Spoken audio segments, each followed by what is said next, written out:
गया, कोई व्यवस्था कहीं से नहीं। तो यहाँ से कैसे निकले? जो 7 बजे शाम को एक यहाँ मैसुमा पीछे है, वहां पर यासीन मलिक, क्या है मुझसे उससे मतलब नहीं, इंसान है एक, दाढ़ी छोटी छोटी, आंख थोड़ी दबी हुई है, यासीन मलिक जी आए, उन्होंने पीला चावल पैकेट में फेंका, बाल्टी हमने डाला ऊपर से, नाव पर थे वो, उन्होंने डाला पीला चावल। जब उनको लगा कि यहाँ पर 150 आदमी हैं, उन्होंने फिर 7 बजे वापस गए और 9 बजे वापस फिर आए और लेकर 9 बजे 150 आदमी का पीला चावल बना के लेकर आए 9 बजे रात को, 20 बोतल पानी, बिस्किट, दवाई, मतलब कुछ भी उन्होंने कमी नहीं किया। ये छोड़ा 9 तारीख हो गया, सुबह 9 तारीख को 12 बजे 1 कुंटल, कोई भी, इतना पूरा विश्व में मीडिया का प्रचार है कि राहत सामग्री दी जा रही है, कोई राहत सामग्री यहाँ नहीं आई।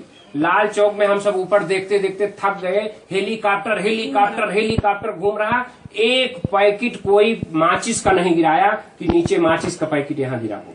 यासीन मलिक 50-50 किलो की 2 बोरी, हमारी 2 बिल्डिंग है, एक इधर 40 कमरे, इधर डोरमेट्री है, 50-50 किलो आटा, 15 लीटर तेल, चीनी, चाय पत्ती, पानी, दवाई, बिस्किट, हर आइटम वो 12 बजे खुद ला करके दे करके चले गए। उसके बाद दूसरी कोई तंजीम आई मुस्लिम की, वो हमको खाने पीने की व्यवस्था, दूध, चाय पत्ती, दवाई, अब हमारे पास इस समय नहीं है। मैंने कल भी ये बोला था कि हमारे बच्चे को फिश का एक झटका बीमारी है, वो 3 साल का कोर्स था, एक फीजी सीज गार्ड दवाई है, उसके लिए हम इतना परेशान थे कि पूछिए मत। ये था कि अगर ये खत्म हो गई तो फिर उसका 3 साल का कोर्स खत्म हो जाएगा। हमने यासीन मलिक जी से बोला, वो कहीं से जा करके एक टेबलेट, एक पत्ता ला करके हमको दिया।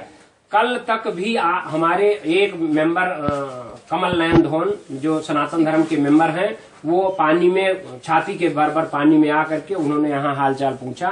बाकी कोई भी सरकार, हमको सबसे बड़ा दुख है, किसी का नाम नहीं लेंगे, हमारा मोदी जी, कोई भी राज्यपाल, 100 करोड़ रुपए हमारे अपने सनातन धर्म प्रताप सभा और साइन बोर्ड का, यात्री निवास जम्मू वैष्णो माता का रुपए की कमी नहीं है, लेकिन किसी ने वहां से एक बार मदद नहीं भेजा कि जम्मू कश्मीर में कितने हिंदू फंसे हैं। और सबसे बड़ा टारगेट यह है कि पूरे जम्मू कश्मीर का मेन जो दिल है वो लाल चौक घंटाघर, पहले घंटाघर पर राहत पहुंचाना था। पूरे होटल में यात्री फंसे थे, सब हिंदू थे, कोई मुस्लिम नहीं था, सब हिंदू हमारे थे।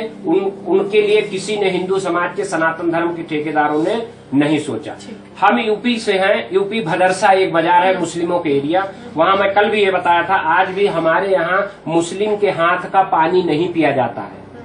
आज भी हम उस जगह से हैं, पंडित हैं हमारे यहाँ, आज भी है कि अगर मुस्लिम छू लेता है तो पंडित जी, हमारी माता जी भी ऊपर हैं, साधु हैं, वो पानी नहीं पिएंगे। और 10, 12, 13 दिन हो गया मैं मुस्लिम के ही घर का खाना खा रहा हूँ।